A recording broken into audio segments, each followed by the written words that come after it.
I'm very delighted to be with you here again today. It's Mensah Oteh, and I'm going to be talking to you about how you can get out of debt. We're talking about the four-letter word that many of us would despise with a passion. And so in the next few minutes, what I'd like to do is invite you into this session. Now, this session will be very practical. I will be writing some things on the board, and I would like you to consider yourself to be in a learning environment.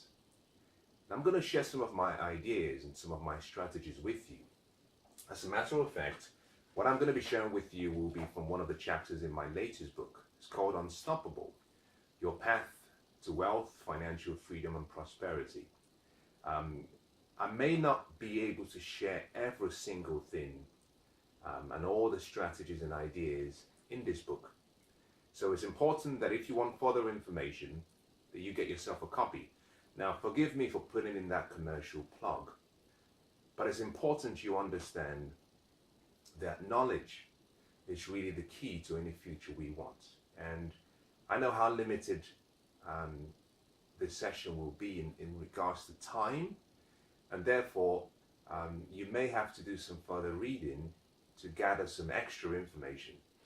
Now, if you've ever been, or if you are in debt, then you are familiar with the feeling you have, the feeling of almost lack of hope, the feeling where you sometimes think that you have this big chain around your neck, your hands, your legs. Now, if you're in debt, let me encourage you by saying that whatever you're going through has not come to stay. It's come to pass. You're going through a trying phase, you're going through a testing phase. However, what you will find is that the journey through the process, the journey through those challenges and setbacks that you're currently facing will fashion and form who you become in the future. If you can listen carefully, if you can take some of the strategies and the information I share with you, I believe from the bottom of my heart that you will be giving yourself the great opportunity to be out of debt in a very short time. Now, in the book Unstoppable, I make a promise. One of the promises I make in the book is that the strategy I have shared in the book can enable anyone become financially free, become wealthy within 5 and 10 years, depending on how dedicated you are to your vision. But in addition to that, I go as far as saying that if you're in debt, it doesn't matter how much debt you have. If you're in debt, you can eliminate all of your debts within a 7-year period. And let me add, that includes your mortgage. And that does not separate perhaps a debt relating to a school loan, a debt relating to a mortgage from your general personal debt.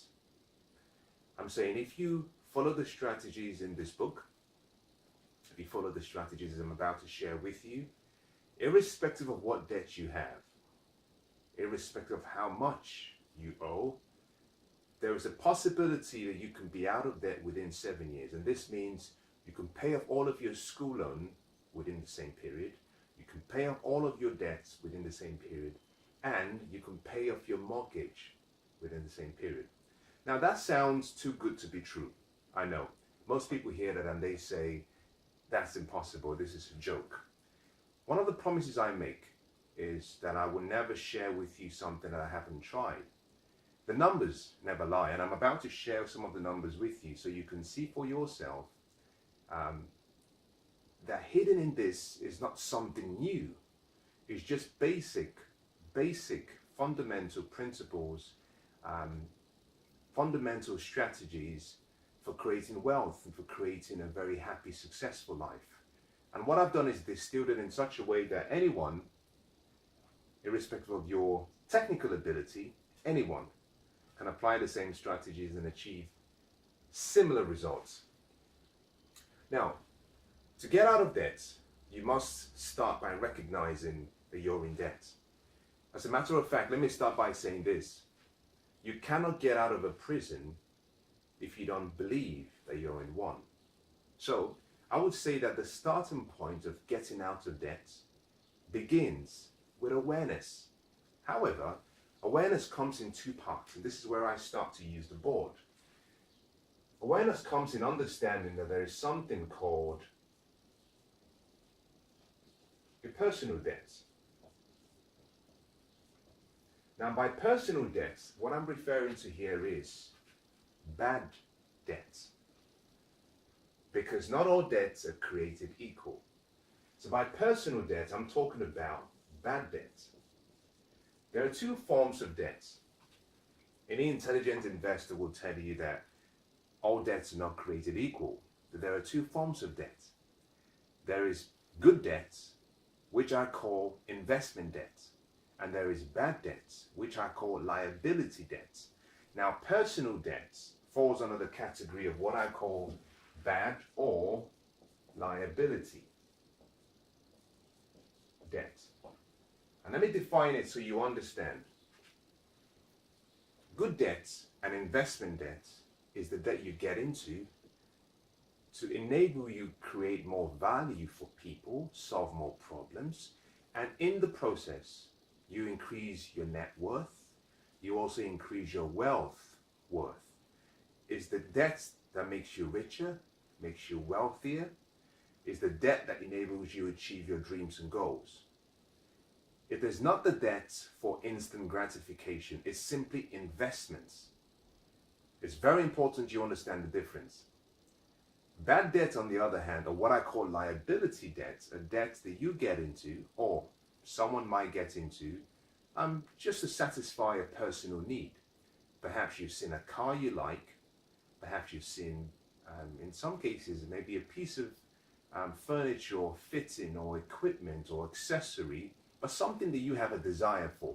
And understand that there is nothing wrong with having a desire. We all have a desire. As a matter of fact, a desire is the unexpressed possibility of something that is in you now seeking for expression outside you. Now, you have to be careful about your desires because you have good desires and sometimes not very good desires. And I say that in many ways you have to become a master of your emotions, where you discipline your desires. But bad debts really refers to debts whereby you get into primarily for instant gratification purposes. Sometimes you might get into this debt for emergency purposes. But bad debt is debt that makes you poor. Good debt, on the other hand, is debt that makes you wealthy. So awareness begins by understanding there are two forms of debts. One is personal debts, and the second is what I call investment debts. Investment debts is what I call good debts. Now, understand that I'm not going to be talking about investment debts. In this session, I'm not talking about investment debts. I'm talking about your personal debts, which is bad debts. And the reason I want to make that clarification is this. Investment debts is how the wealthy and the rich get richer. I'm going to do a different session. If you've listened to any of my other Wealth series or sessions, I've talked about investment debts at some length. But investment debts is how the rich get richer. There are two strategies used by the wealthy and the rich to get ahead of the general population. Now, you might consider this being unfair, or you might consider it to be an unfair advantage. However, it's not exclusive to the wealthy. The two strategies used by the wealthy is debts and taxes. In other words, debt and taxes is what we call leverage. The way they use leverage is because they have a high level of financial wisdom. And wisdom is free. So I'm not going to be talking about investment debts in this session. So I'm going to just take this out very quickly. I'm going to be spending my time talking about bad debts. Now let's get into it very quickly, just because I have a lot to share with you. And it's my intention that within the next 20 minutes, that you feel that the investment of your time has been worthy of you listening to what I share with you. Now, to get out of that, I started by saying you must have awareness. Awareness is simply you recognizing where you are. Now, if you imagine this diagram, for example, 2 points on this board. 2 points. Now, I'm going to use a definition used by L. Nightingale. L. Nightingale said that success is knowing your desired destination, knowing where you are, and then moving progressively from where you are towards where you want to be. He said success is the progressive realization of a worthy ideal.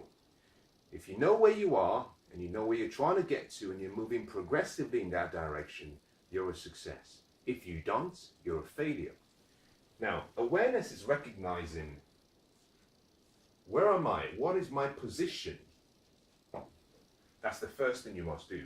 The second thing you must do is recognize, where is my destination? Very important. So having a destination you're trying to get to and having a location where you are, very critical. Two critical component parts of the equation, but it's still not complete. It's still not complete. And part of the reason it's still not complete is simply because everything in life comes in parts. An equation, I'll give you a good example. You might have an equation that says A equals 4x plus 3y. This is an equation. There are parts of the equation. There is the A, there is the x, there is the y. If you change or if you alter one of the parts, the equation changes. Let's make it more practical. Let's look at water that we drink. Water is made up of two parts, two component parts, hydrogen and oxygen. We call it H2O. Two parts of hydrogen, one part of oxygen will give you water. It's colorless, it's odorless. If you drink it, it will nourish you. That is water. In the right, mixed in the right equation, right in the right way, with the right component parts, gives you exactly what you want, H2O. On the other hand, if you decided that you were going to alter the equation and you were going to put something else, what happens is that you alter the outcome. So H2O, simply two parts of hydrogen plus one part of oxygen. Now, if you decided, for example, that you like 2, you like the sound of the number 2, and you were going to, instead of adding 2 parts of hydrogen, you were going to add 2 parts of oxygen, what you now have is what we call H2O2. Same ingredients, different, mixed in a different way, gives you a different outcome. This goes from being water to being what we call hydrogen peroxide.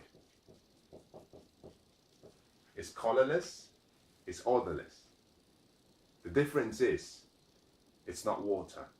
If you drink it, it would kill you. But it's colorless and it's odorless. Same components mixed differently. Now, part of the reason I use this example is simply to make a point. The point I'm trying to make here is this.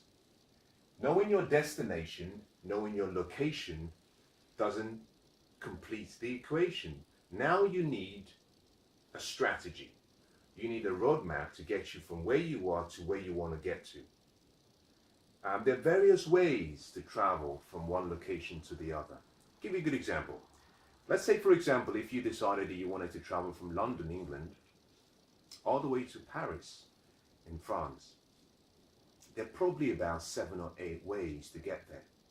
You can decide to go by the Eurostar, and it would take you about 2 hours and 25 minutes. You could decide to fly. That will take you probably about 2 hours and 15 minutes. You can decide to drive. If you decided to drive, it would take you roughly probably about 14, 15 hours. You could decide to ride a bike. That will take you about 24 hours, sometimes depending on how quickly you cycle, take you up to 48 hours. Or you can decide to walk. Now, each of those methods will get you to the destination, but there is a difference. The question is, when you arrive in Paris, what condition are you in?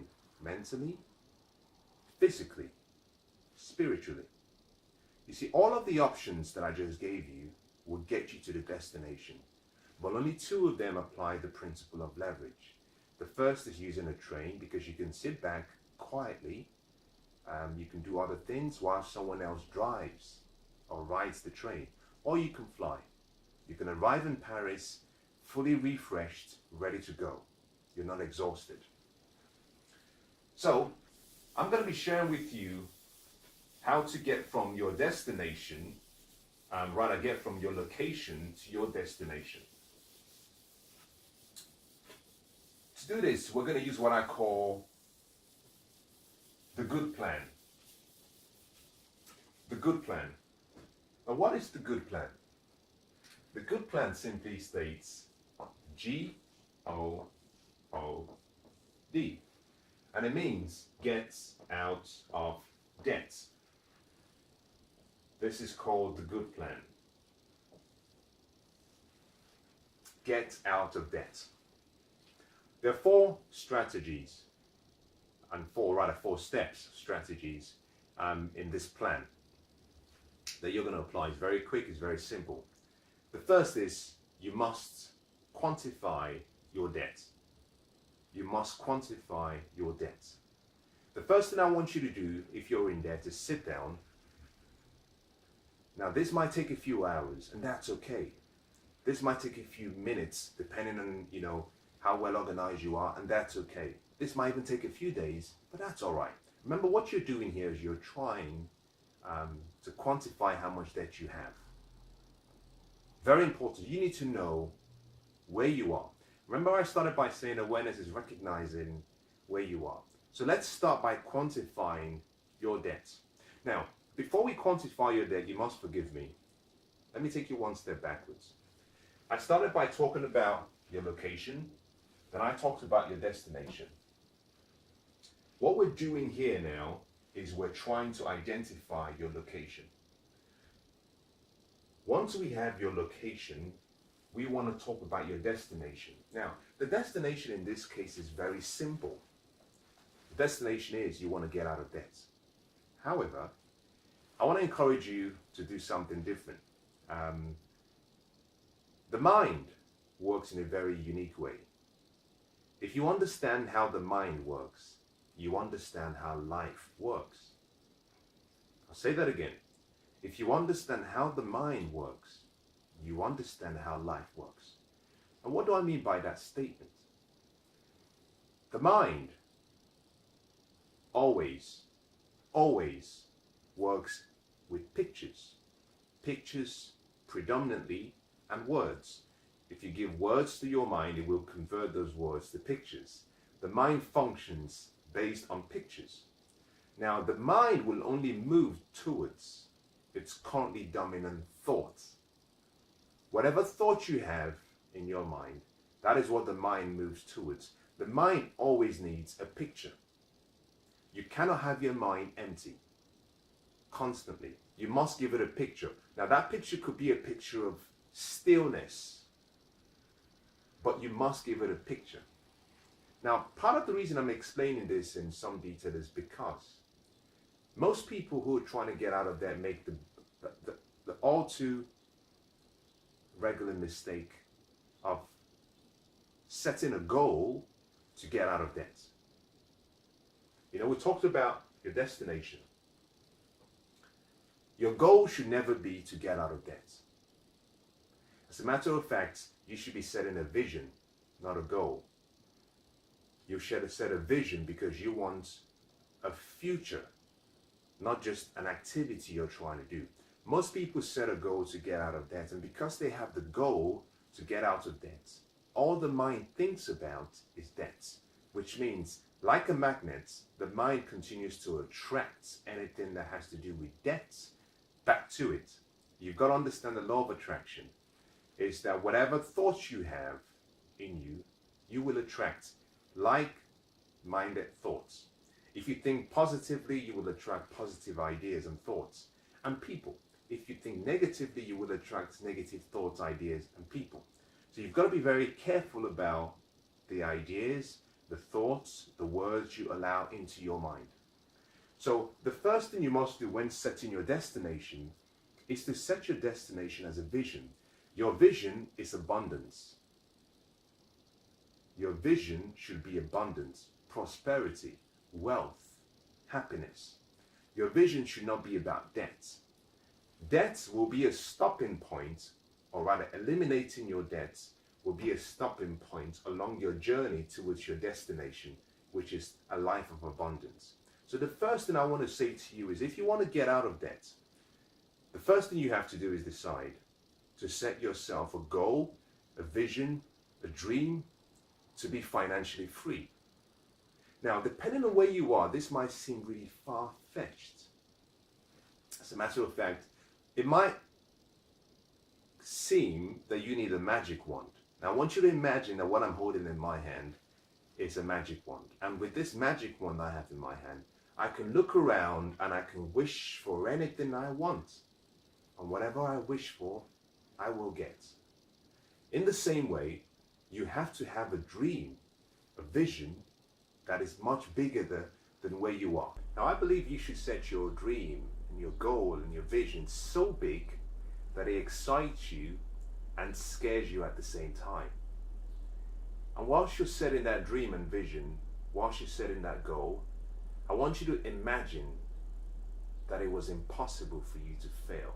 So if you're in debt, you've got to start dreaming bigger than where you see yourself. Your present circumstances have no bearing on what you can achieve. It has nothing to do with your potential. Your present circumstance and the conditions you find yourself is simply a reflection of the decisions you've made in the past. It's a reflection of the habits and the paradigms that you've lived by for a number of months, years, up until now. But it has nothing to do with your potential, because your potential is unlimited. So dream like a child would. Dream of a free life where you have all of the wealth that you possibly could want for yourself, your family, but so much more that you can share with the rest of the world. That's your destination. Your destination is defined. Part of that journey, a stopping point along that journey would be getting out of debt. That's what we're dealing with. But in your mind, I want you to think abundance. I want you to think wealth. I want you to think financial freedom. I want you to think prosperity. I want you to think about good fortune and the good life. Now, let's deal with the location, which is where you are. Now, the 4 strategies and the 4 steps that you're going to take come really simply. It's so simple that you might even forget or miss out on some of the most important parts of this 4-step process. The first part of it, I'm going to define the 4 of them, and then I'm going to take you through a step-by-step guide on each of them on what you have to do. The first is called Quantify it. You must quantify your debt. You must quantify where you are. The second is control. Once you've quantified your debt, you must then control how much you owe. Control your debt. The third is called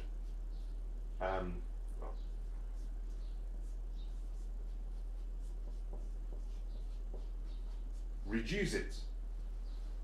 You must reduce your debt. You've identified how much you owe. You've got it under control. Now it's time to reduce it. When you start reducing it, you must allow yourself to go into the 4th, but also the most important part of this whole process. And this is where the analogy, that I used about flying from London to Paris comes in. In the final and the thought process, you must eliminate your debts. You eliminate your debts. And I'm going to be focused on the elimination stage a lot more than all the other ones, because this is where we can literally rewrite your financial future. Now, you'll find each and every one of these stages to be very exciting. These are strategies that I've applied in my life, and I can tell you with sincerity, but also with a level of humility, that if you're in debt, today, right now, is the poorest you would ever be for the rest of your life. Now, if you believe that, then I want to welcome you into the World Series. If you believe that, now I don't want you to just say that just because I said it. I want you to believe it. You see, expectation allows all of the goodness that life has freely given you to come into your life. But expectation is not complete without belief. Now, once you have belief or faith and you have expectation, now you're ready to take action. Now, let's start with the first point, which is you must quantify your debts. Now, what does this mean?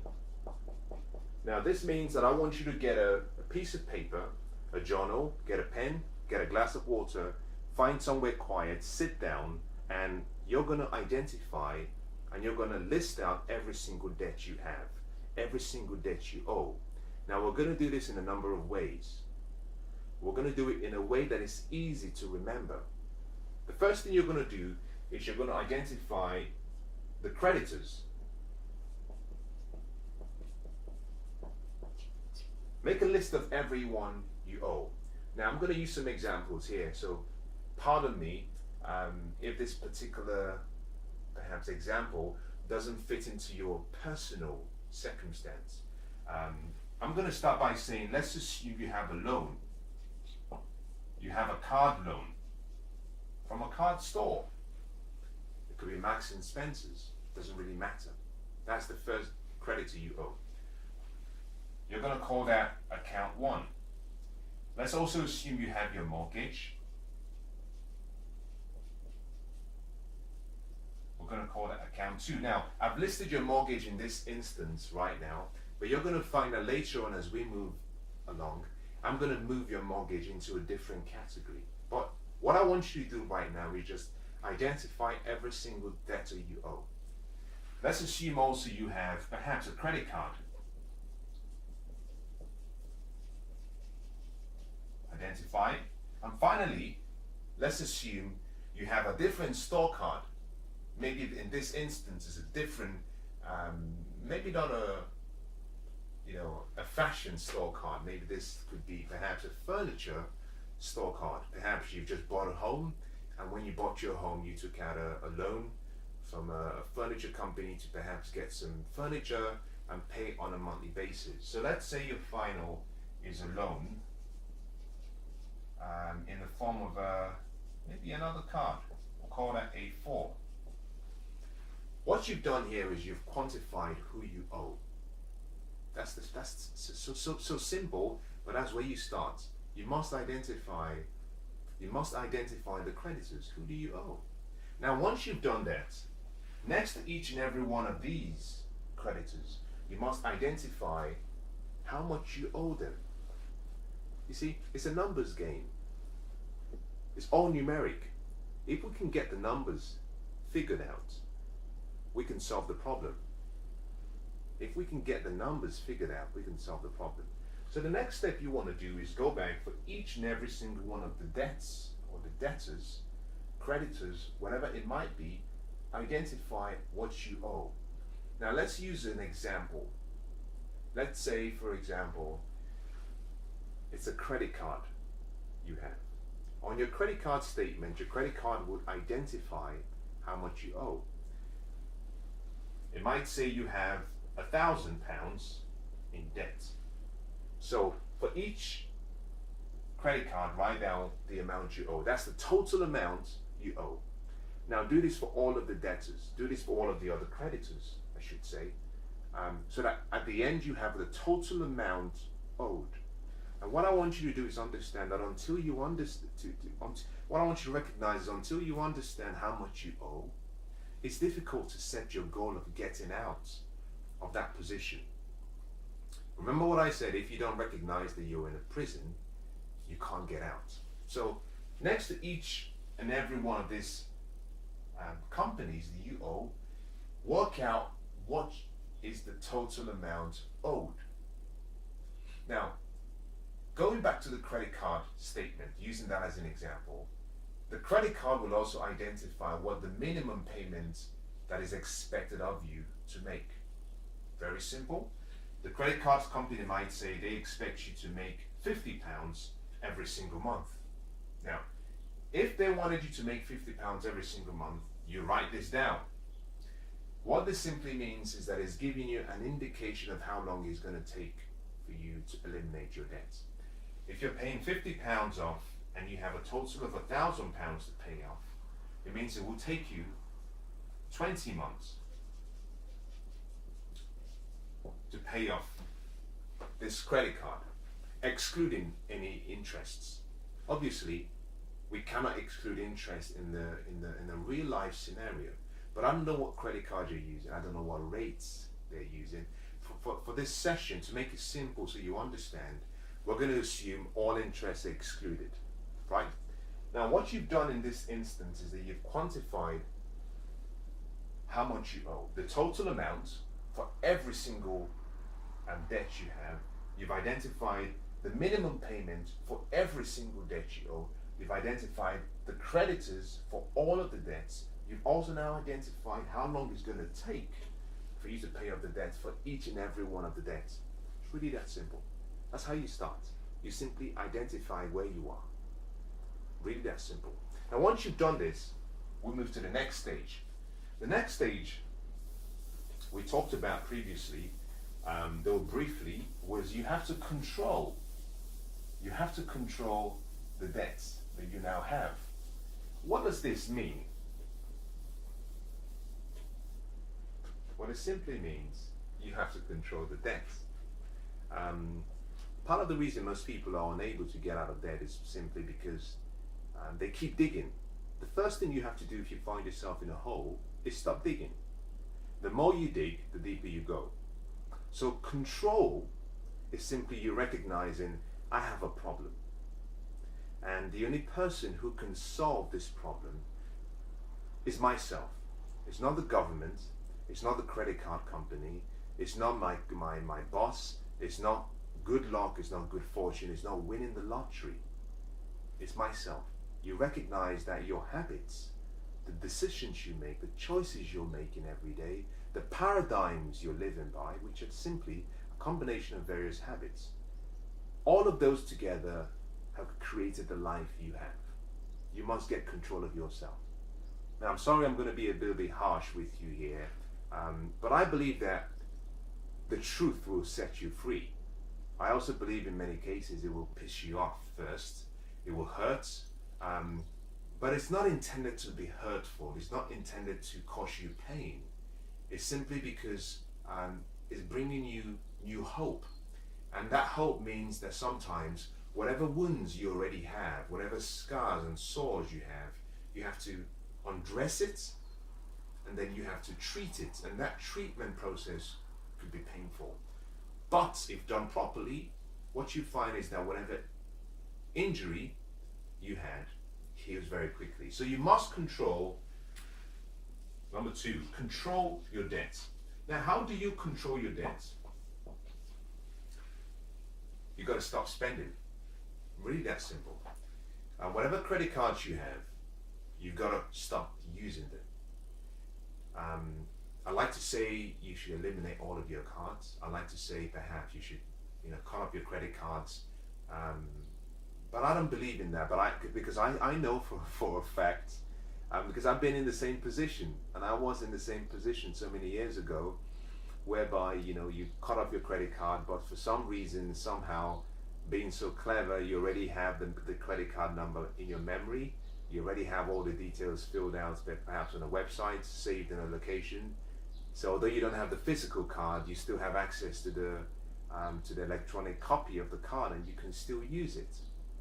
You see, calling up your credit card doesn't really help. Part of the reason it doesn't help is because debt in itself is not a problem. Debt is a symptom that there is a problem. Debt is a symptom that there is an underlying problem which you have to deal with. So if you treat the symptom, the problem remains. And so I would simply recommend that you perhaps gather all of your cards, put it in a safe place, in a place where you can't reach it. Now, if you can discipline yourself to shred all of your cards, I would encourage that you do that. If you can discipline yourself to give your cards to someone who you trust, who you can say, I want you to hold on to all of these cards for me. I do not want to use them, but it might be a reason. It might be a reason sometime in the future, for me wanting this card. But for now, I want you to have it. So you control your debt by simply stopping spending. This means that you must be more accountable, be more responsible. You must cut back on all your instant gratification desires. Keeping up with the Joneses does you no favor. As a matter of fact, the Joneses are already broke. Keeping up with your peers and keeping up with the latest fashion trends, if you're in debt, is probably not the best thing to do. Is, in my opinion, this is my opinion, I think it's out of integrity. If you're in debt, but you're still accruing more debt, and you're doing that simply because you're trying to fit in socially, or you're doing that because you're trying to look important, you're doing that because of other people's opinions, I think it's out of integrity. I believe that integrity is so important in living a wealthy life. As a matter of fact, most of the wealthy people I know have the quality of integrity in common. Their word is their bond. They're complete, and there's a synergy between what they say and what they do and how they live. And the first thing you must start to do is start to see yourself bigger than you are right now. And that means you must start to live a life of integrity. So control your spending, control what you've been using your cards on, stop using your cards. I would suggest that you do not spend any more on any of your cards. The third thing to do is you now have to reduce what you owe.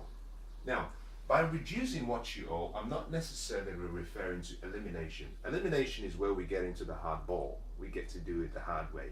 By reduction, I'm saying come up with strategies to help you just reduce the pressure you have on you. I'll give you a good example. Going back to the credit card reference we made, we said you owed £1,000, and there was an expectation that a minimum payment of £50 would be made every month. And we said it would take you about 20 months to pay off that total payment based on your minimum payment. The trouble of that is that what you have as your interest rates could be very high. In some banks, with some lending societies, the interest rates are almost, in some cases, 34% and even higher. Depending on who you've loaned the money from, it could be higher. And so one of the ways you can reduce the pressure you have on you is to reduce your interest rates. As a matter of fact, I think that's the first place you should start. Ask yourself, without changing anything that I'm doing, how can I reduce what I'm spending, what I'm paying out every month? I would say begin with your interest rates. I'll say is make a statement so you understand how simple this is. There is a 3-letter word that I love. I believe that 3-letter word is perhaps one of the secret keys to success. The word is ask. A-S-K. Very simple. It's so simple that you might be thinking, I can't believe he's trying to lecture me on asking. I've come to realize that many of us, most of us, are not living the life that we should be living and the life we deserve because we haven't mastered the art of asking. Now, ask simply says, ask and you will receive. Seek and you will find. Knock and the door will be opened up to you. This is so powerful that if you're willing to just ask, you'll really be surprised at what life can give you. Now, most people would say, as soon as I mentioned reducing your interest rates, what most people would say is impossible. I can't do it. My credit card company will not entertain the idea, and they can give you a long lecture of all the 2 million reasons why it will not work. And they fail to recognize that all they need is one reason in which it would work. You know, Thomas Edison was doing a number of tests for the incandescent light bulb. And I believe that he had done about 1,000 tests. There are various versions to the same story. Some say 10,000, some say 2,000, some say 5,000, some say 1,000. Now, it really doesn't matter. What we know is that it was a substantial quantity of tests that he had done. And he had failed 999 times, or, depending on the version of the story, maybe 9,999 times. And a reporter asked him a question. When are you going to accept that you failed? When are you going to give up? And he said, well, I haven't failed really. I've just discovered 999 ways in which it will not work. But what I need is one way in which it will work. That is the attitude you have to have. The attitude of optimism. The attitude that I can ask someone and I could receive. Now, by asking, what I mean by this is go back to your credit card company, go back to your loan company and ask them if they will be willing to give you a reduced interest rate. Now, you can ask nicely to start with. The answer will probably be no. On the other hand, you can simply go back to them and say, I've decided that I'm going to move my debt from your company to another company. Recognize something. Most financial institutions make their profits from your incompetence and your financial ignorance. In addition to that, most companies, most financial lending companies make money, make their profits by you being in debt. Debt is a huge business. By keeping you as a customer, although you owe them, as a matter of fact, they would rather have you owing them than not owing them. Because for every time you spend on credit, they make a profit if you don't pay off the full payment within the suggested time frame. So they love it when you're in debt. So going to them and saying, I'm going to move the business that is giving you a profit to your competitor gets them really worried. That means that you have a bargaining advantage. You can negotiate. Now, to do this, you must know, first of all, what the other competitors are offering. Now, it could be that one of the other competitors perhaps is offering a reduction to 16%. That is huge. You can suggest to them that you want a reduction to the same amount, and you'll be surprised that most of them will give you what you ask for. That is a simple method of how you can reduce your debt. Very simple. Very effective, very simple. Now, I'm not going to give you all of the strategies. Like I said, if you want further information, you've got to get this book. I believe this is a life-changing book, in my opinion. Now, for those of you who are interested in what I'm sharing and where I'm sharing from, I believe it's chapter 19. If you bear with me for a second, I'll tell you exactly. I should have gone to the table of contents. That would have been a lot faster. I believe it's chapter 19. Yes, it's called The Good Plan, chapter 19. You're going to have to get this to get more information. The book again is called Unstoppable. Well, next, still part of the strategy of reducing your debt. We've talked about one part of that, which is renegotiate your interest rates. Go back to your lending company, go back to the credit card company, go back to your financial institution and ask for your interest rates to be changed. There are two other strategies that you can use if you want to reduce your debt. The first, and I think is perhaps, the second, and I think is perhaps the most important, is you must start by recognizing that there is a difference between your wants and your needs. Your needs and your wants are very different. Necessities and what I might call wants, I might call that maybe some of the desires you have are very different. If you're going to reduce your debt, you must know what the difference is. So, looking at the last month's pay statement, the last month's credit card statement, looking at however you've tracked your spending in the last month, you'll be able to identify what your needs were and what your wants were. Now, your needs are your basic needs for perhaps food, water, shelter, clothing, basic clothing, eating, the really core parts of what makes your life meaningful, the very basic things you need. Now, your wants would include perhaps the luxury holidays, perhaps the luxury fashion accessories. Those will be wants. Now, if you want to reduce your debt, you must know the difference between both. And I will suggest that you must discipline yourself to start to eliminate your wants. It's only going to be a temporary experience. Once you've got out of debt, and as I go into the next stage, which is the elimination stage, I would explain how you can expand and increase your means. But you've got to get back to the basics and ask yourself, what are my necessities? What do I need to survive? Because so far, if you're in debt, it means that you already have, and you must forgive me for using this word, if you are in debt, you have poor money habits.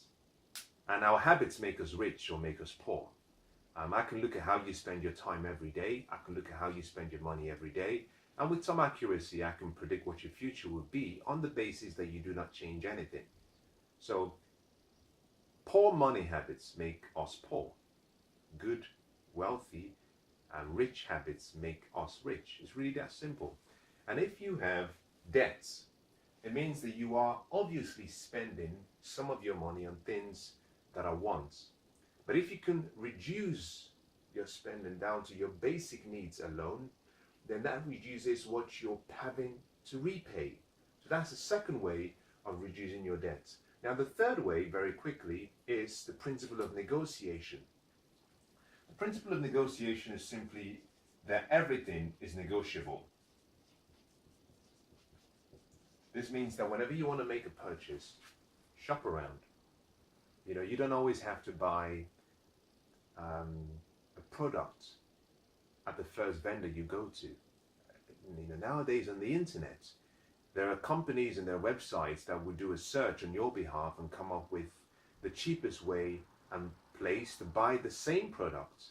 But that could save you 20, 30, in some cases up to 40% of the original asking price. So learn to be a good negotiator. Shop around. If you want to buy something, look around for better deals. Where can you buy the same product, same quality, for cheaper? That makes you a good money manager, if you can do that. Now, very quickly, let me summarize this session by going into the fourth, but also the most important part of the four-stage process of eliminating debt. This is where the rubber meets the road. Now, you're going to find this particular section very, very exciting, but it will require a lot of concentration because I'm going to be dealing with numbers now. I'm going to be dealing with numbers and I'm going to be using references to get you to understand how it works. Understand something as I share this with you. Anybody can apply these principles and get out of debt. It's really simple. I explain in so much detail in my book that if you were to give it to a 6-year-old, they can read it and they would understand it. A lot of times we overestimate what is required to have just the essential financial education we need. It's not complicated. It simply needs a desire to learn, the willingness to learn, the willingness to try, and also, more importantly, the willingness to ask questions, because the more questions you ask, the more the answers come towards you. Remember I said 3-letter word, ASK. Now let's talk about the most important part of the elimination process. Eliminate. This is very important. And I'm going to make this so practical that I'm going to use some numbers. Now, how do you eliminate all the debt you have in your life? Well, you've started first of all by identifying your destination. You identified your location. You've quantified your debt. You've started to control your debt. You've started to reduce your debt. Now it's time to eliminate it. Now, to make this practical, I'm going to use some assumptions. There are 2 ways of eliminating debts. 2 ways, and 2 ways only. The first is you earn more. The second is you spend less. I suggest you use both. I'll say that again. There are 2 ways of eliminating debt. You earn more money so that you can take any surplus you make and pay towards your debt. Or you reduce your spend so that you can take whatever you saved to pay off your debt quicker. My suggestion is that you use both. So you're going to have to try and start focusing on what you can do to earn more money. But similarly, whilst you're waiting to earn more, you must look around you and say, what can I control?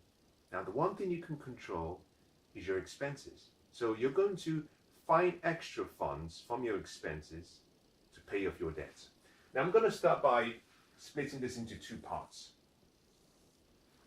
I'm going to start by saying, in the calculation, we would assume that your income per month is £2,000. This is not gross income, this is your net income. Let me explain the difference.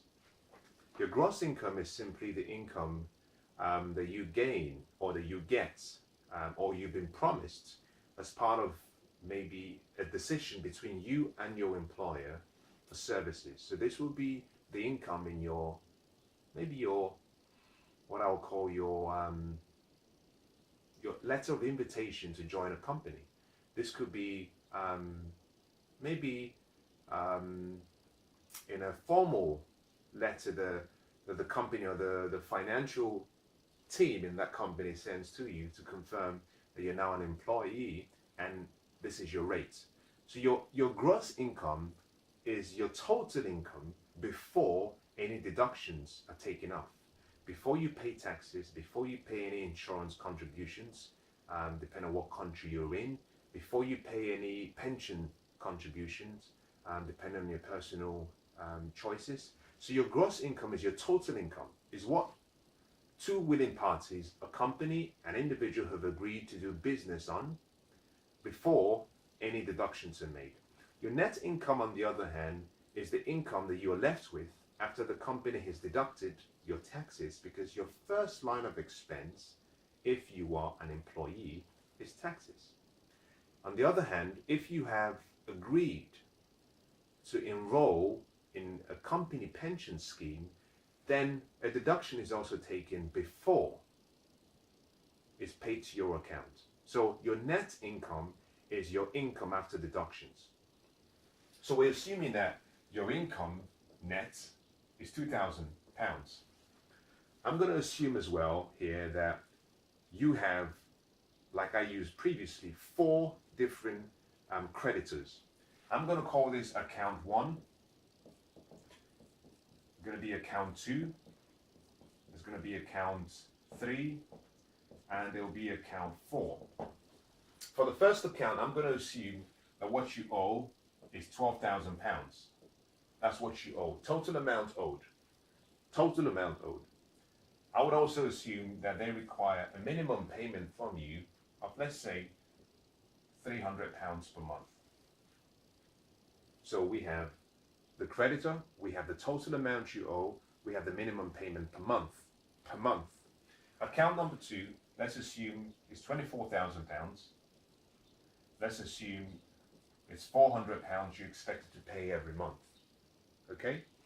Minimum payment. Account number 3, let's assume is £8,000. Minimum payment is £20 per month. Account number 4, let's assume is £10,000. And the minimum payment. Now, account number 4, you owe £10,000 and it's expected that you would make a minimum payment of £50 per month. Now, so what we have is we've identified each creditor, we've identified the total amount owed, we've identified the minimum payment. The next thing we must do is identify how long it would take if we made the minimum payments, how long it would take to eliminate every single account. Let's start with account number 1. Account number 1, you owe £12,000. You're paying £300 every single month, which means that it will take you 40 months to pay off the complete debt owed. Obviously, this excludes all interest charges or late payment fees. We're just simply dealing with the basic numbers. Account number 2, £24,000. You're expected to pay £400. So this will take you 60 months to pay off. Account number 3, you owe £8,000, you're paying £20 per month, so this will take you 40 months. And finally, account number 4, you owe £10,000, you're making a £50 minimum payment per month, therefore it will take you 20 months. And why have I taken the time to explain this? For one simple reason. At the start, I explained that if you were to follow the strategies that I share in my book, Unstoppable, I said if you follow the strategies, that you're guaranteed to pay off your debts in less than half the time. I took it a step further and I said that you could pay off all of your debts, irrespective of what you owe.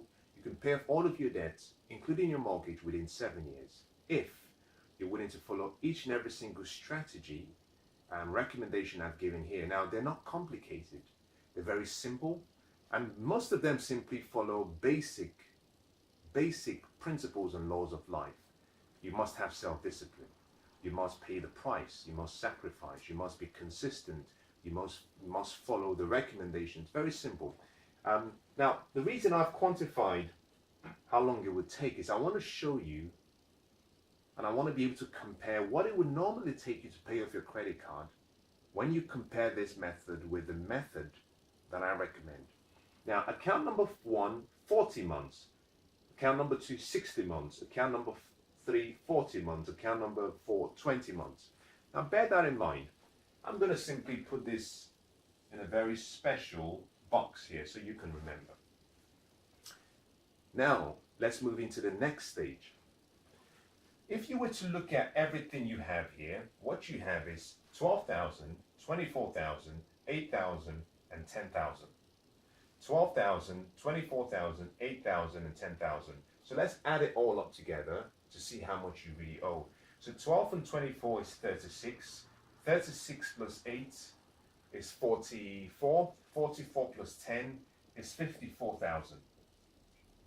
Forgive me if my math is off, but I think it's correct. I'll do that again. 12, 24 is 36. 36 plus 8 is 44. 44 plus 10 is 54,000. Let's just say that's what you owe. Now remember that this does not include your mortgage.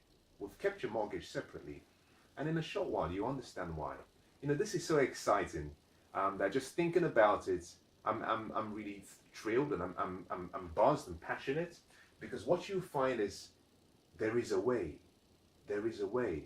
Never think that you're in a place where you cannot find a way. Where there's a will, there's a way. Now, that is what you owe in total. Now, what is the minimum payment you're making on each account? You already have it. What is the total minimum payment you're making? Well, we can find out. £300 plus £400 is £700.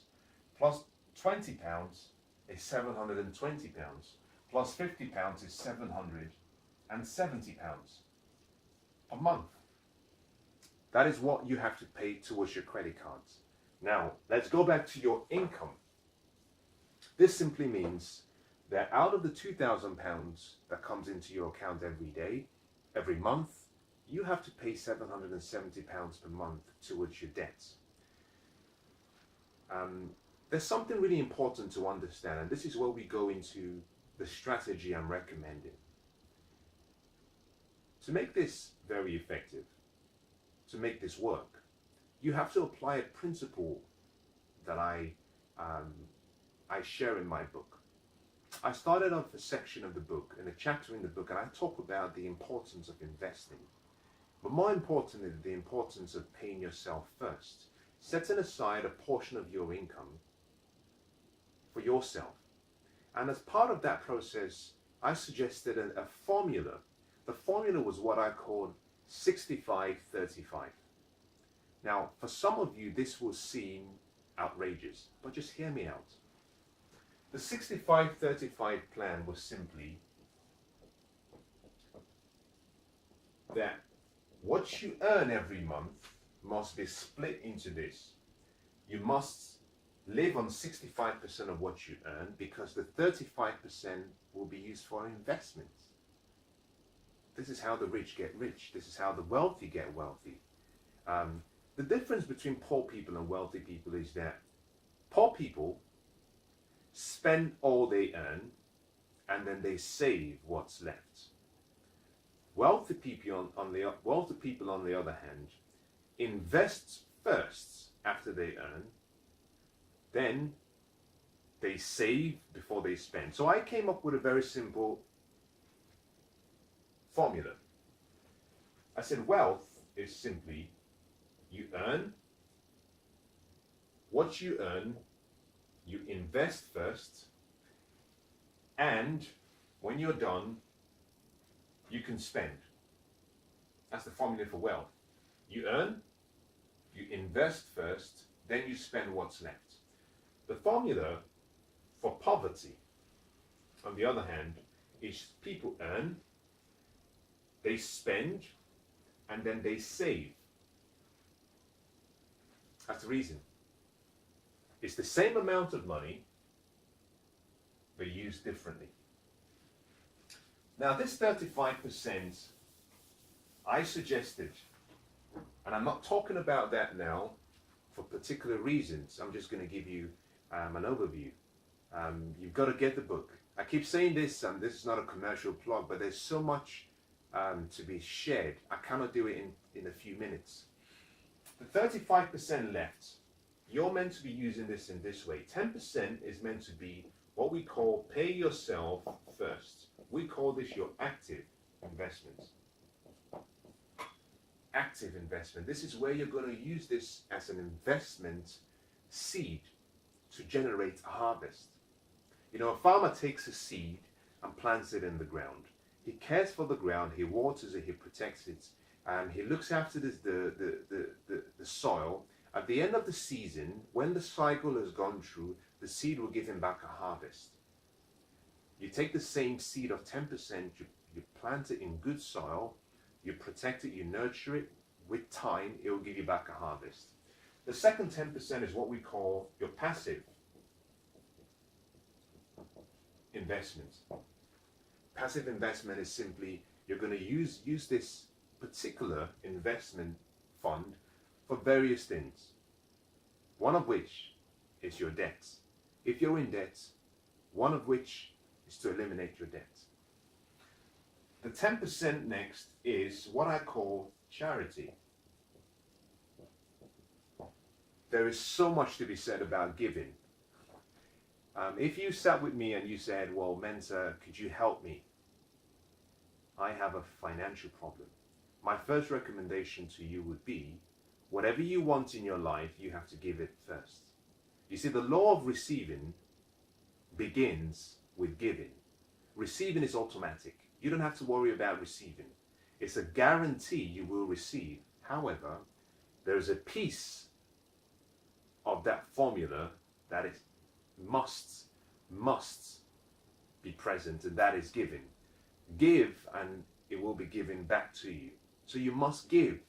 And I would suggest that you allow 10% of whatever you have every month. And nothing is too small. A lot of people say, well, if I had £1,000,000, I would give 10%.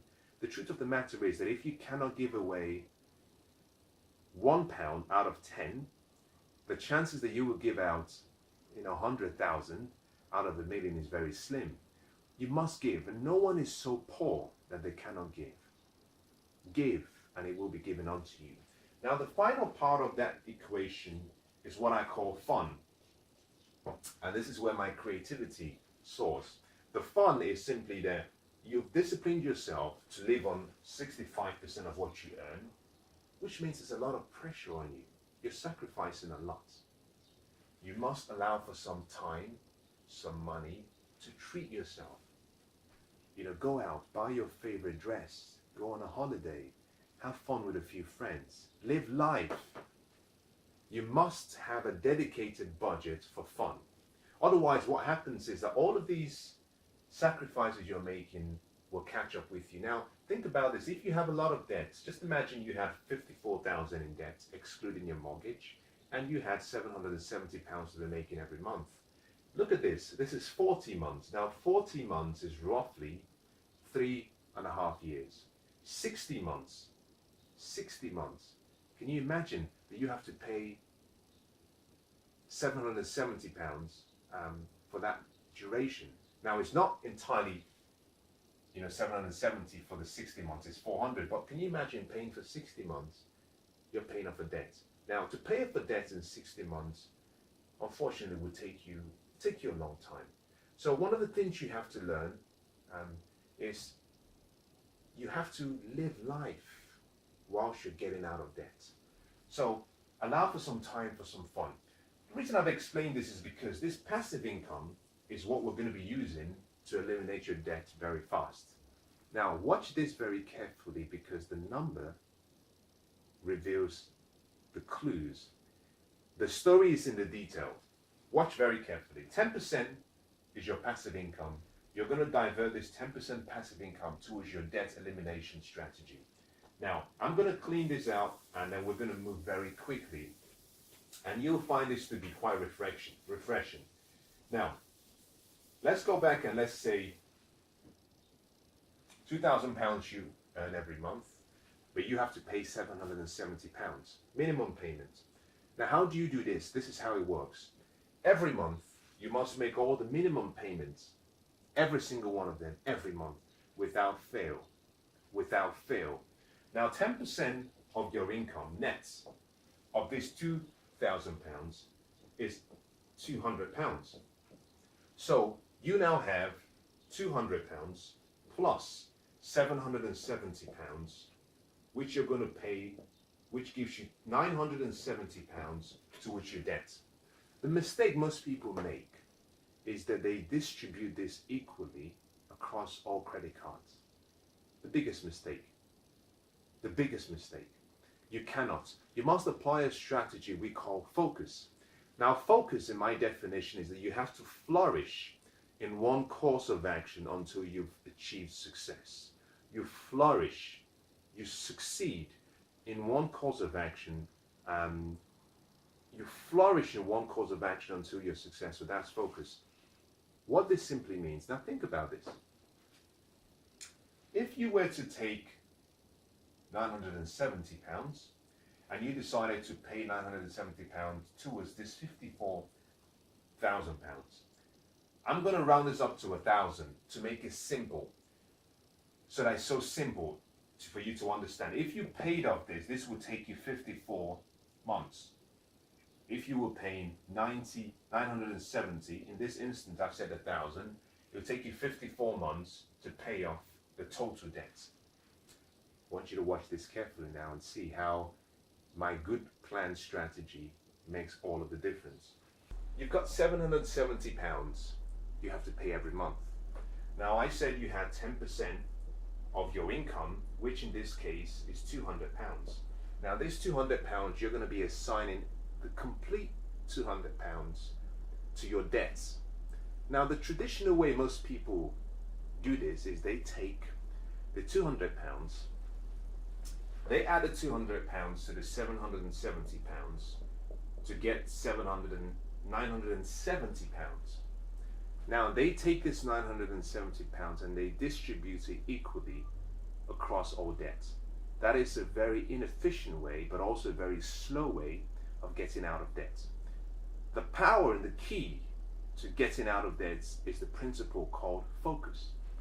Focus simply means you flourish in one course of activity until you're successful. You flourish in one course of activity until you're successful. Now what this means here is you're going to take the £200, which is your 10%, and you will assign everything to just one account. The principle being you're going to pay one account off first, pay off the second account, pay off the third account, and then pay off the fourth account. Focus. Now this doesn't mean you don't make any minimum payments. Your minimum payments on the other three accounts will carry on as normal. But for the first account you're going to pay off, you're going to assign the £200 completely to that first account. In this instance, what we're dealing with here is £200. £200 will be assigned to account number one. Account number one, you owe £12,000. Your minimum payment is £300. But when you add your £200 extra passive income, you have £500 paid towards that account every month. This simply means that if you paid £500 to £12,000 every month, that it would take you exactly 24 months to pay off the debts. Now contrast that with 40 months, which is what it would have taken you had you gone through the traditional method.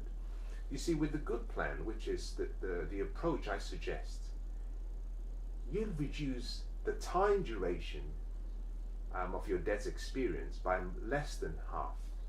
Now it gets better.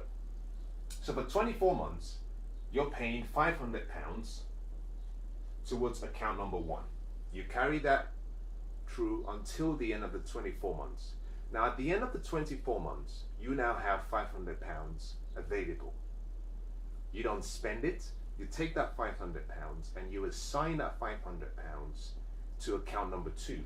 Now account number two has £400 you're paying every month. By adding an extra £500, it becomes £900. Now £900 you're paying against £24,000 would mean that you could pay off this entire account in about 25 months. Now I hope my math is correct. So what we're saying here is £24,000, you're paying 900.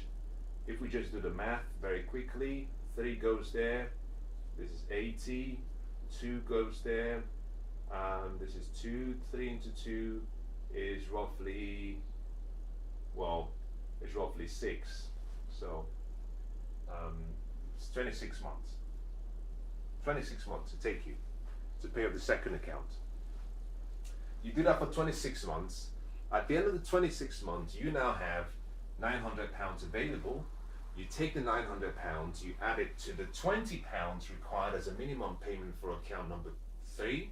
This means you now have £920 available, but you have £8,000 in account number 3 to pay off.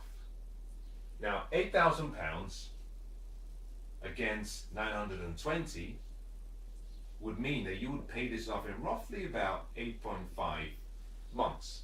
Roughly. We don't have to go into the detail. About 8.5 months, give or take.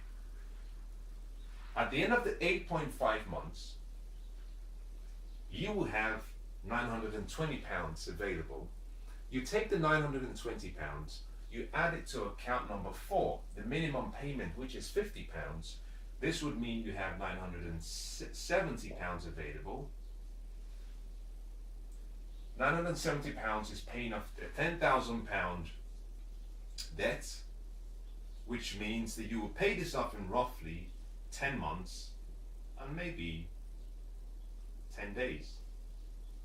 For the sake of keeping things really simple, I'm going to just say 10.5 months. Now, let's do the summation. I want you to watch this very carefully. Under the traditional scenario, this is how long it would have taken you to pay off the debts. 40 plus 60 is 100. 100 plus 40 is 140. 140 plus 20 is 160. Now this is 160 months. On the other hand, under the approach and the suggestion I'm giving you according to my good plan, the first account will be cleared off in 24 months instead of 40 months. The second will be cleared out in 26 months instead of 60 months. The third will be in 8.5 months instead of 40 months. And the final will be in 10.5 months instead of 20 months. So if we were to sum everything up, we have 24, 26 is 50. And then we have 50 plus 19 is 69. Now look at this. You're paying off your debts in 69 months compared to the traditional approach of 160.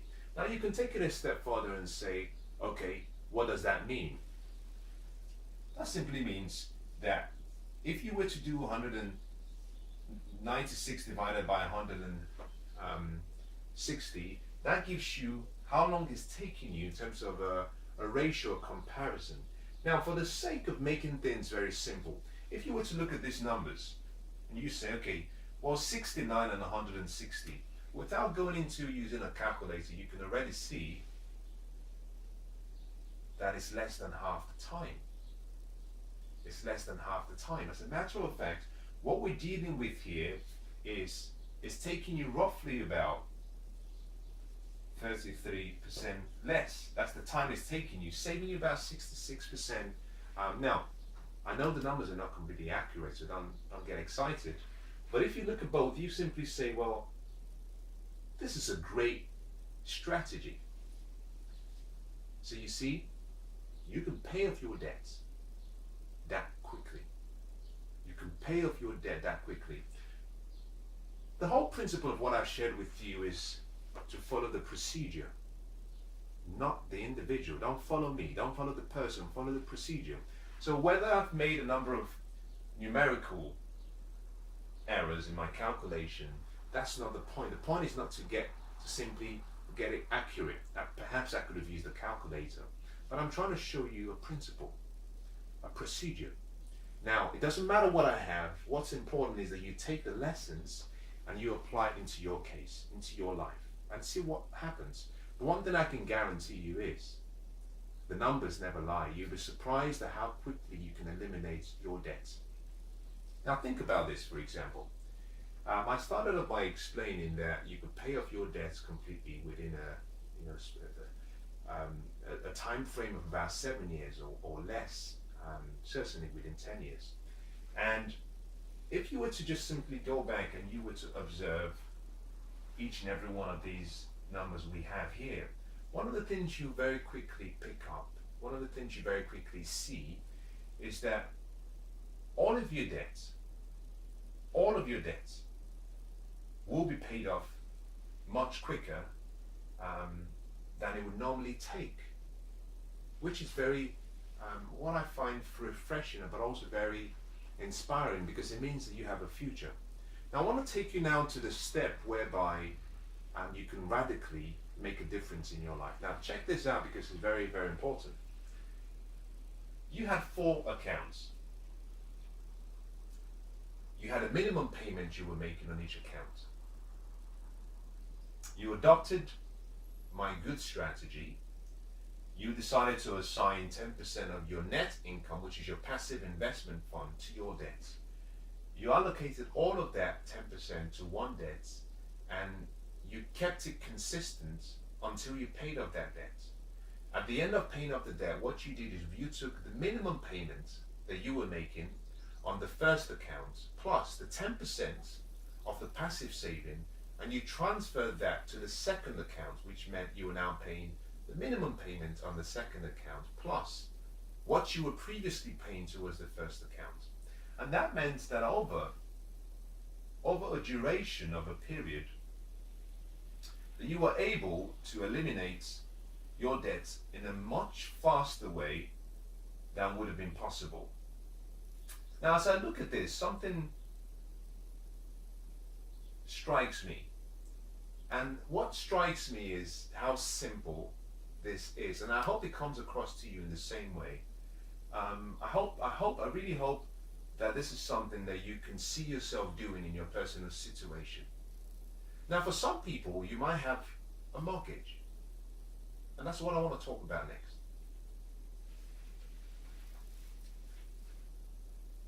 By going through this method, you paid out all of your debts within a space of 6 to 9 months. The question is, what next? What do you do next? One of the most important reasons why the successful and the wealthy and the rich continue to be successful is simply that they do consistently and daily what the rest of the population do occasionally. What differentiates who you are today and who you will become tomorrow comes down to one simple word: your habits. Now, habits are difficult to form, but once they're formed, it's difficult to break. Now, to form a new habit, you need self-discipline. You need to exercise self-discipline for a period of time. Over a duration of a period of time, what you find is that by disciplining yourself consistently, it becomes automatic. You don't have to think about it any longer. Now, to form a new habit that will be so difficult to break, from experience, I believe that you need to discipline yourself consistently for a duration of about 100 days. That's roughly 3 months. Now let's go back to this board. In the first elimination strategy, it will take you 24 months, which means that by the time you start eliminating your first debts, within a 3-month period, you would have formed a new habit. The habits of consistency, the habits of putting aside 10% of your net income towards your debts, so that by the end of the 69-month period, you already have this discipline already of living within your means. Remember that you started by working on the 65-35 plan, where you're living on 65% of what you earn and you're investing 35%. So you already have this habit locked in. To pay off your mortgage very quickly, this is how you do it. I want you to remember this 970, because that was what you had available after paying off the final debt. Now I'm going to use a different number now to eliminate your debts in terms of your mortgage debts. We're going to have to make some assumptions like we did earlier on. One of the assumptions we're going to make is how much you owe on your mortgage. So you've paid off all of your debts now, but you're still left with £970 every month. The £970 is what you were paying towards all of your debts. It's what you've been paying for the last few months. Now, in the next few minutes, what I want to talk about is how you can use the good habits you've developed to help you pay off your mortgage in less than 7 years as well. You'll find this very interesting, very exciting. £970 is what you have in your account every month, having paid off all of your debt. The most important thing you must recognize is habits make the rich rich, and habits make the poor poor. You've developed the habits of sacrificing, self-discipline, living within your means. Now it's time to capitalize on the next few years so that you can achieve financial freedom, you can become wealthy, and you can be debt-free completely. Now, how do you do this? Now, let's go back and let me assume that you have a loan. In this instance, I'm going to assume that your initial loan was a 35-year loan, which, in my opinion, is the biggest rip-off in the construction and housing industry. Part of the reason I say that is because very few people and very few lending companies explain the implications. See, if you understand that debt is the new currency, and most lending associations and companies and financial institutions, they make a lot of their profits from debt. They make that profit by the interest they get you to pay over an extended period. Now think about this. It's easy to get a credit card with a company with an interest rate of probably about 34%. Most loans for a mortgage, depending on what you go for, depending on the country you're in, could go up as far as perhaps between 5 and 7%. It all depends on whether it's residential or commercial. In the United Kingdom, you can get a mortgage if it's your first time. You can get a mortgage at a very relatively good interest rate. You can go down as low as maybe 2.1% or 2.2%. Now compare the 2.2% or the 5 to 7% with the 34%. What you recognize very quickly is there's a big contrast, it's a big difference. Now there are two sides to that. The first is that it means that most lending companies perceive mortgages to be a lower risk. Hence, it's a good investment proposition should you choose to go into real estate or property investment. But on the other hand, what it also says is that the only way they can make a great return is if they keep you in debt for as long as they can. And that's why a 35-year loan for most banks is the best. Now, what makes a 35-year loan very, very unfair is because on average, most people tend to move homes or remortgage, refinance between 7 and 10 years. After, every 10 years, most families will remortgage. Perhaps you have a bigger family, you need a bigger house, maybe you move in jobs, you move in locations. And the government and the banks understand this. For the government, they love it because it means that every time you buy a new home, you have to pay taxes. And that way the government makes money. The bank, on the other hand, recognize that most people will move every 10 years or remortgage every 10 years. And therefore, what they try to do is, whilst you've gone for a 35-year loan, they want you to pay the interests, as much of the interest and as little as the original principal within the first 10 years. So usually, for the first 10 years, you're really paying very little towards your principal. You're paying mostly interest. And after 10 years, most people go back and start the process again. So over a 30, 40-year period, most people are simply paying interests, which is a shame, but also very sad. And what you have to do is change it. Now, how do you do this?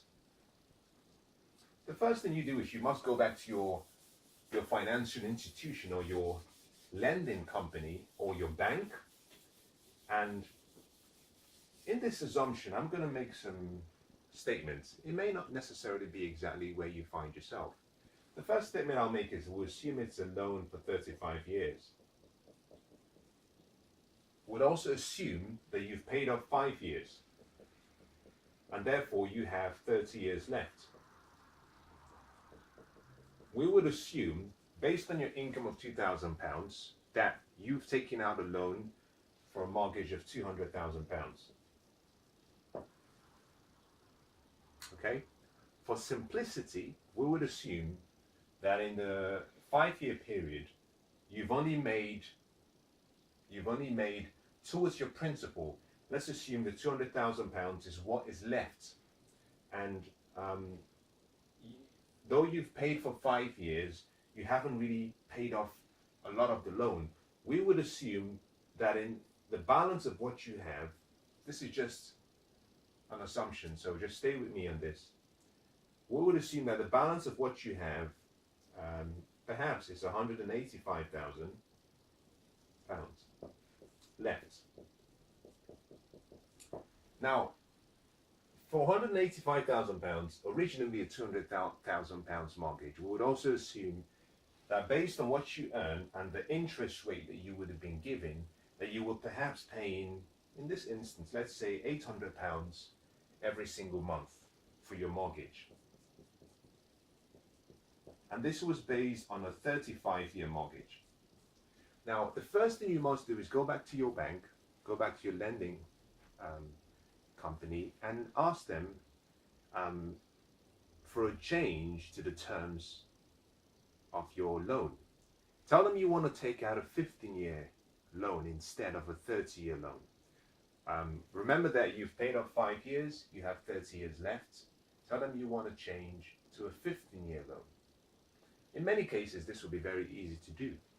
There might be perhaps who knows, maybe a charge for the change, but it's worth it. Now, if you were paying £800 for a 35-year mortgage and you decided to remortgage to 15 years, I'm going to use an assumption here again. I'm going to use a number. I'm going to assume that by refinancing and going for 15 years instead, that your mortgage would increase, and in this instance, it might go up to £1,250 per month. This is your new mortgage payment per month. Now, for most people, that is a lot. Remember that you're only earning £2,000.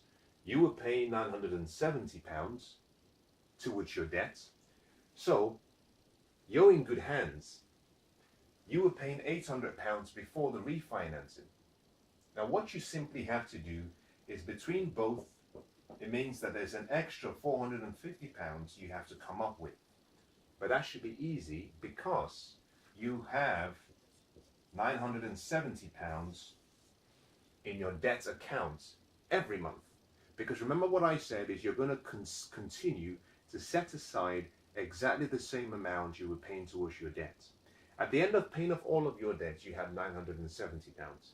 That money from your income needs to be set aside every month. Now, from the £970, you're going to deduct £450, which means that you would have £520 left in your investment account. Now, the bank will normally accept a change, but don't stop there, because most banks will allow you to make an extra 10% overpayment on your mortgage. A 10% overpayment on your mortgage over a 12-month period is equivalent to making one extra payment per year. So already you have 15-year mortgage. By making one extra payment or 10% a month or one extra payment per year, what that would do for you is it would mean you're making an extra $1,250 approximately every year.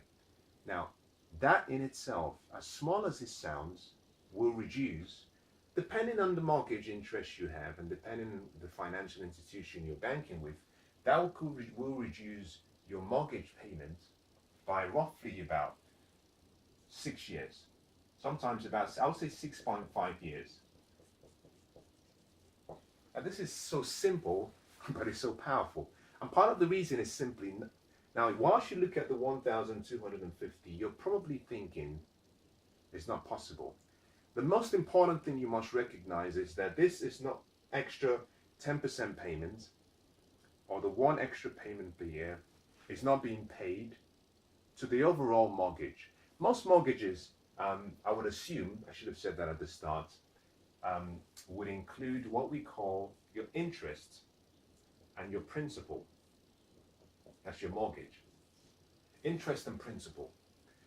This extra 10% you're paying, you have to be very specific and clear with the bank that is going to go towards the principal, not the interest.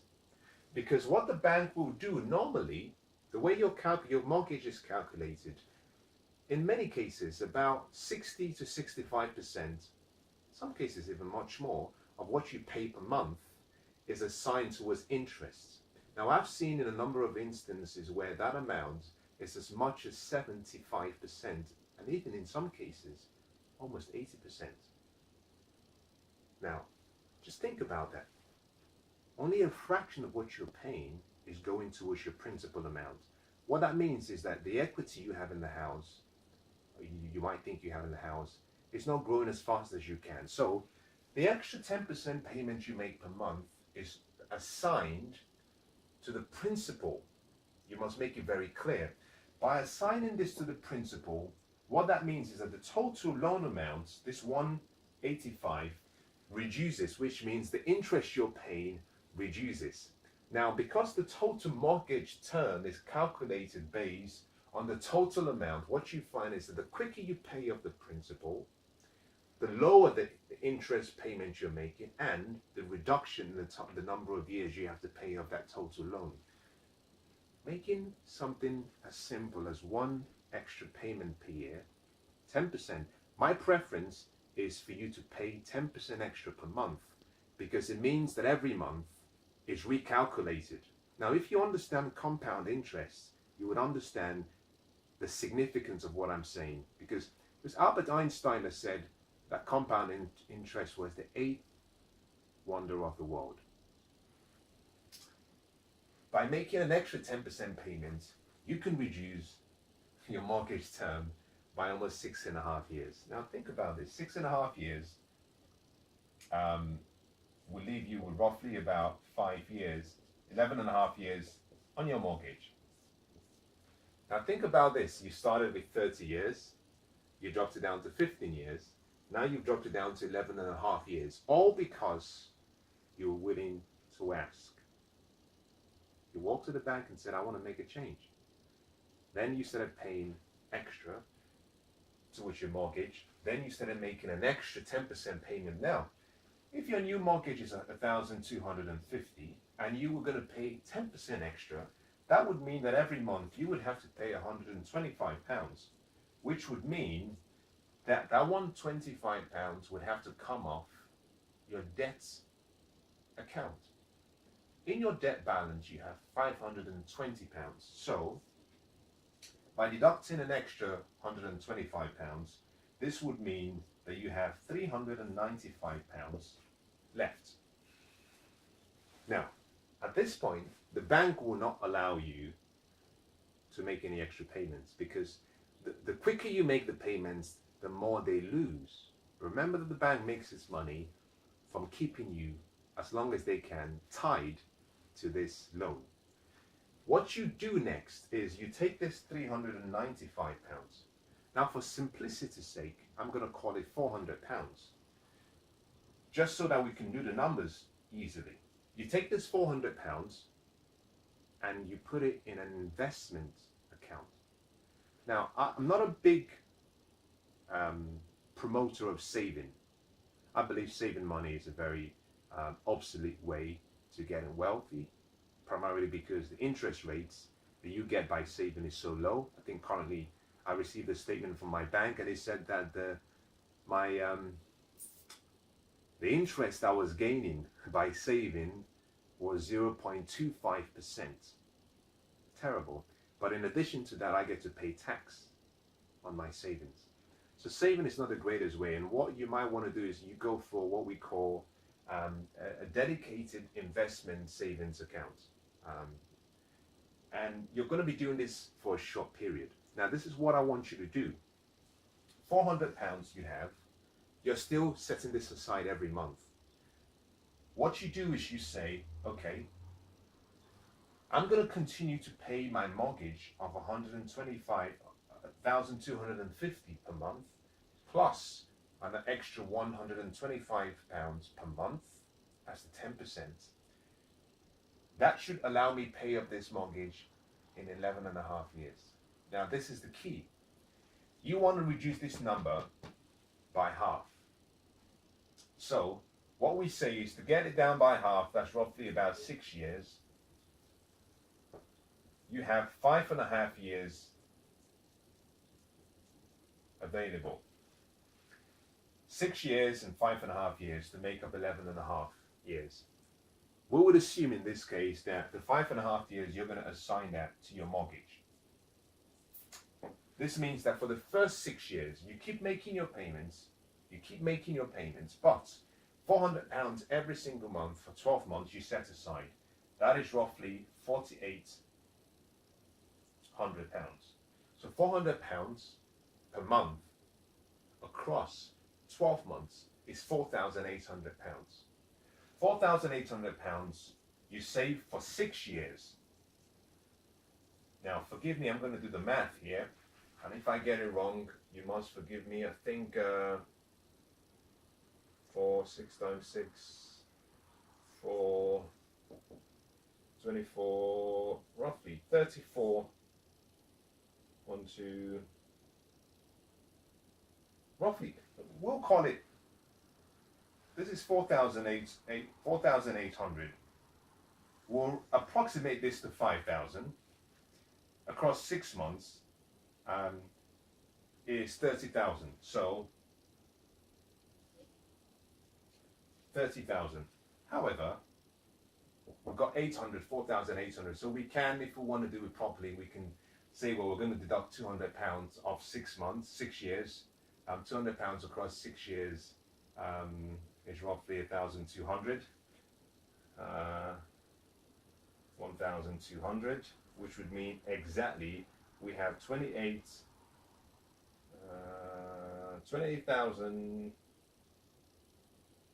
call it 900, roughly. 28,900. Forgive my math. I hope you get the whole principle. By saving £4,800 across 6 years, you have roughly about 28,000, 29,000 pounds. This means in 6 years' time, go back to the bank, and when you get to the bank, you simply say, I want to make a one-off payment to clear out all of my outstanding debts. Now remember this, that you had 11 and a half years left by making this extra 10% payment every month. By paying over a 5.5 year period, like I explained earlier on, you would have considerably reduced the total amount you owed. Now, I'll take you back a few steps because I've said so much in terms of numeric information that you might be confused. So let me just do a recap so you understand the chronology of where we got to. 35-year loan that you had originally. 5 years has been paid towards the loan. For the loan, you have 30 years left, but the original loan amount was £200,000. Over the 5-year period you paid, you reduced the total loan to £185,000. From the £185,000, you were paying £800 per month. You go back to the bank and you say, I want to refinance. I don't want a 30-year loan. I want a 15-year mortgage. Can you change it? They choose to increase, they accept your request, but they increase your monthly payment per month. Your monthly payment goes from £800 to £1,250 per month. But that is okay, primarily because for the last number of years, 6 years approximately, you've been paying towards your debts. At the end of the last debt you paid off, you had £970 that is now being allocated every month towards your debt account. Your debt account is what you're going to use to assist in paying off your loan. Now, what I suggested was you go for a 15-year mortgage. You could also have gone for a 10-year mortgage. It doesn't really matter. What you've got to think about is this. I have £970 left. Now, I took you down a different route where I didn't go for a lower mortgage repayment. Now, I could have gone for a 10-year mortgage. I could have gone for a 9-year mortgage instead, because you have an extra 970. So if the bank wanted you to pay £800 for a loan that was £185,000 left, you very easily could have said, okay, I'm paying £800.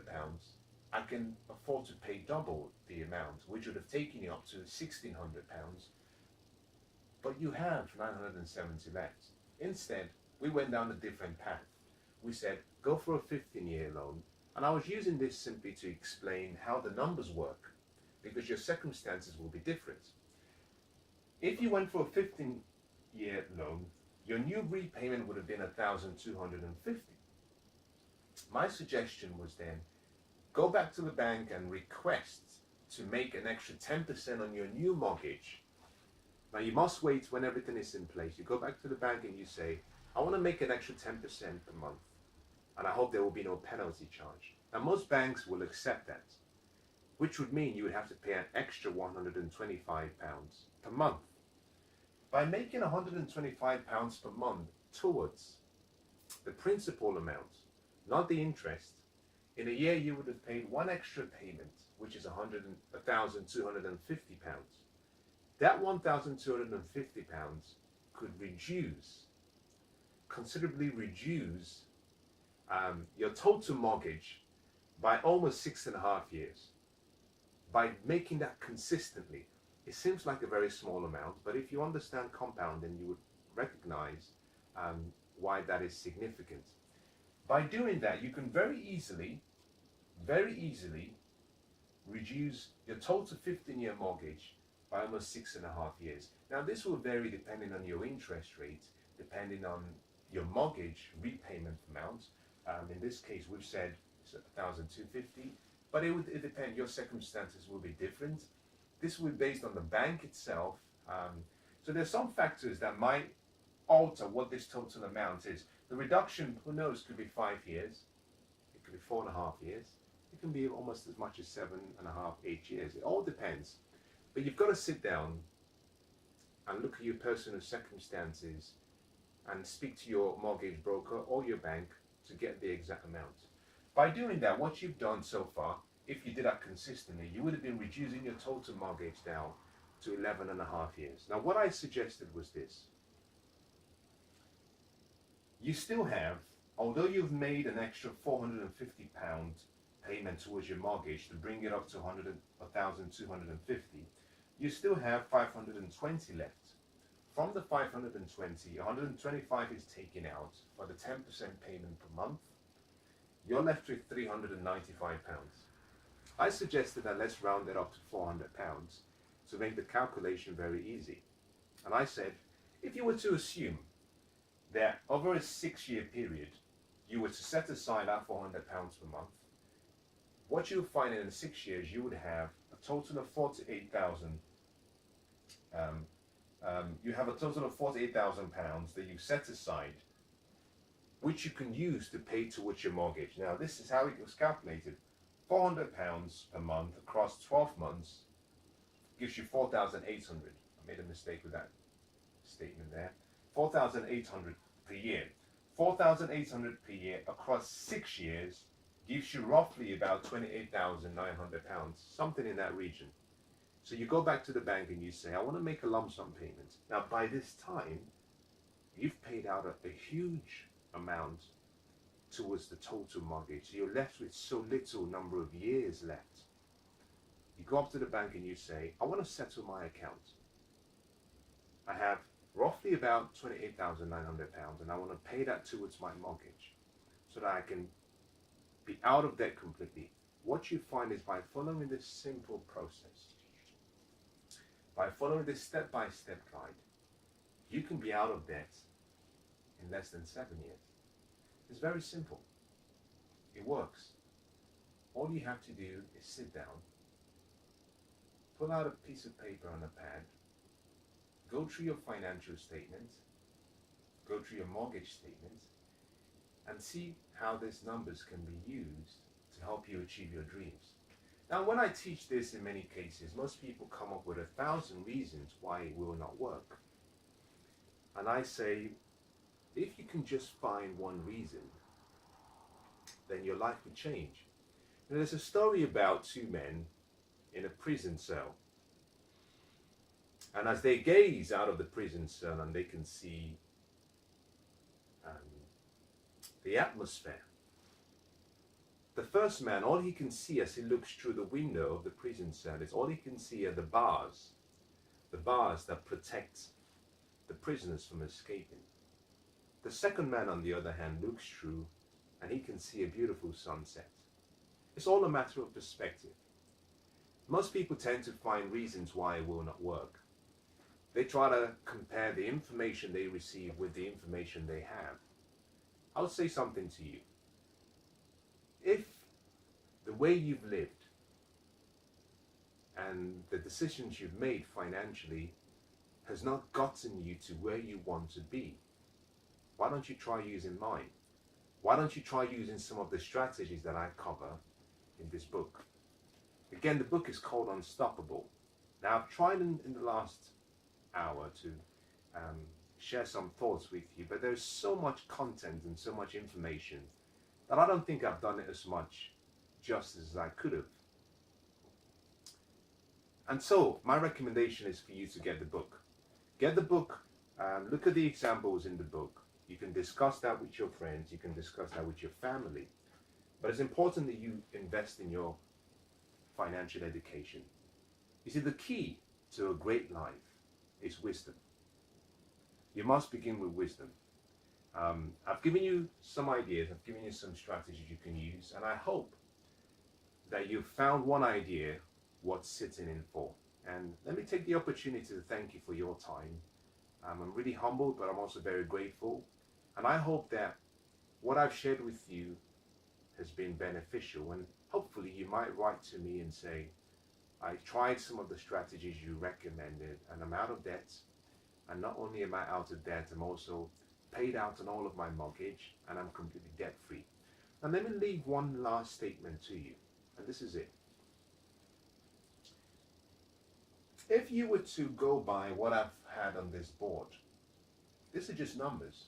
So there might be a few variations because I've just chosen numbers. But based on what I've calculated and I've shown you here, you can pay off your mortgage within 6 years. If this was the case, what this means is that in total, by the time your mortgage is paid off, that you would have the £970 that you were making towards your debts and the original £800 which you were making towards your mortgage before it was refinanced. Meaning that you have a total of £1,770. Now, £1,770 is now available for you. Now, this is how wealth is created, and this is the path that I chose and that I teach now because it works. £1,770, if you were to compare this against your original income of £2,000, what you find is that you have 1,770 over 2,000. By looking at the two numbers, what you recognize very quickly is that that's roughly close to 80% of your net income that you have available now. You don't have a loan as a mortgage, you don't have any debt. The key now is to take all of that money and put it into your investment. I started off by giving you an equation. I called it the 65-35 plan. 10% was for active investment, 10% was for passive investment, 10% was for charity, 5% was for your fund account. Now imagine that you were able to invest 80% of your income, £1,770 per month. Now over a 12-month period, that's almost £20,000 available for investing. There's so many investment products and plans I can share with you that can take you from being financially free to being rich. You see, this will get you financially free. This will get you debt free. You're debt free. By becoming debt free, you've now positioned yourself to become financially free. Financial freedom comes based on what you do with what you earn. It has little to do with how much you earn. It has more to do with what you do with the amount that you have. So remember this. By investing almost 80% of your income, you can become extremely rich beyond your wildest dreams. All you have to do is stay focused and remain consistent. God bless.